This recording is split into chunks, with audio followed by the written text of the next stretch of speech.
Rise the lord. ప్రతిరోజు అనుదిన వాక్యం ద్వారా మీరెంతగానో బలపడుతున్నారని నేను ఆశిస్తున్నాను. అలాగే మీరు కనుక మన యూట్యూబ్ ఛానల్ని క్రొత్తగా వీక్షిస్తున్నట్లయితే మన యూట్యూబ్ ఛానల్ని సబ్స్క్రైబ్ చేయండి, ఇతరులకు షేర్ చేయండి.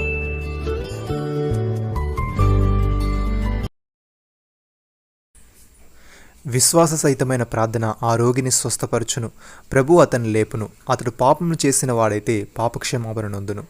యాకోబు రాసిన పత్రిక 5వ అధ్యాయము 15వ వచనము. ప్రియమైన సహోదరి సహోదరులారా, మీలో ఎవరికైనాను శ్రమ సంభవించిన అతడు ప్రార్థన చేయవలను, ఎవరికైనాను సంతోషము కలిగిన అతడు కీర్తనలు పాడవలను. మీలో ఎవడైనా రోగి అయి ఉన్నాడా, అతడు సంఘ పెద్దలను పిలిపింపవలను, వారు ప్రభువు నామమున అతనికి నూనె రాచి అతని కొరకు ప్రార్థన చేయవలను. విశ్వాస సహితమైన ప్రార్థన ఆ రోగిని స్వస్థపరచును, ప్రభు అతన్ని లేపును. అతడు పాపములు చేసిన వాడైతే పాపక్షమాపణ నొందును. యేసయ్య ఈ విధంగా అంటున్నాడు, మీరు దేవునియందు విశ్వాసం ఉంచుడి. ఎవడైనను ఈ కొండను చూచి నీవెత్తబడి సముద్రంలో పడవేయబడమని చెప్పి తన మనసులో సందేహింపక తాను చెప్పినది జరుగునని నమ్మినడలా వాడు చెప్పినది జరుగునని మీతో నిశ్చయముగా చెప్పుచున్నాను. అందుచేత ప్రార్థన చేయనప్పుడు మీరు అడుగుచున్న వాటినెల్లను పొంది ఉన్నామని నమ్ముడి, అప్పుడు అవి మీకు కలుగునని మీతో చెప్పుచున్నాను.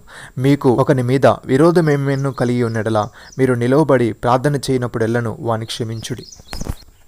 సహోదరి సహోదరులారా, మనం పాపం లేని వారమని చెప్పుకొనిడలా మనమే మోసపుచ్చుకుందాము, మరియు మనలో సత్యం ఉండదు.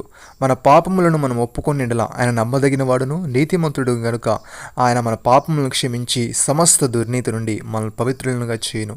మనం పాపము చేయలేదని చెప్పుకునేడలా ఆయనను అబద్ధికునిగా చేసిన వారమగుదుము, మరియు ఆయన వాక్యము మనలో ఉండదు. భక్తుడి విధంగా అంటున్నాడు, ఆయనను బట్టి మనకు కలిగిన ధైర్యం ఏదనగా ఆయన చిత్తానుసారముగా మనమేది అడిగినను ఆయన మన మనవి ఆలకించునది. మనమేమి అడిగినను ఆయన మన మనవి ఆలకించునని మనం ఎరిగినడలా మనం ఆయనను వేడుకొనినవి మనకు కలిగి ఉన్నవని ఎరుగుదుము.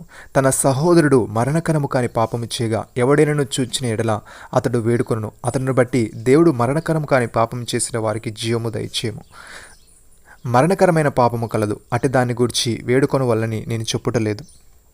సకల దుర్నీతియు పాపము, అయితే మరణకరం కాని పాపము కలదు. ప్రియమైన సహోదరి సహోదరులారా, సమస్తమును పరీక్షించి మేలైన దానిని చేపట్టుడి. ప్రతి విధమైన కీడునకు దూరముగా ఉండుడి. సమాధానకర్తయగు దేవుడే మిమ్మల్ని సంపూర్ణముగా పరిశుద్ధపరచునుగాక. మీ ఆత్మయు జీవమును శరీరమును మన ప్రభు అయిన యేసుక్రీస్తు రాకడ యందు నిందారహితముగాను సంపూర్ణముగాను ఉండునట్లు కాపాడబడునుగాక.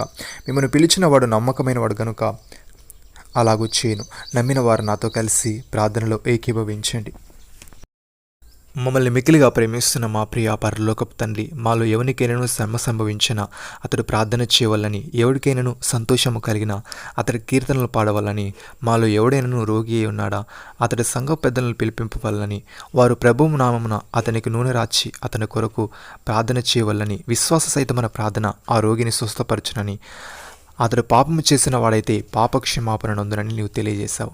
తండ్రి నీకు స్తోత్రములు. దేవా, మేము ఎందు విశ్వాసం ఉంచి ప్రార్థన చేయనప్పుడెల్లను మేము అడుగు వాటినెల్లను పొంది ఉన్నామని నమ్మి వాటిని పొందుకునే వారముగా ఉండుటకు సహాయము దయచేయమని, సమస్తమును పరీక్షించి మేలైన దానిని చేపడుచు ప్రతి విధమైన కీడునకు దూరముగా ఉంటూ పూర్ణముగా పరిశుద్ధపరచబడుటకు కృప చూపమని మీరు మాకు ఇచ్చిన గొప్ప రక్షణ భాగ్యమును బట్టి మీకు వందనాలు చెల్లిస్తూ ప్రభు అయిన యేసుక్రీస్తు నామములో ప్రార్థిస్తున్నాము తండ్రి.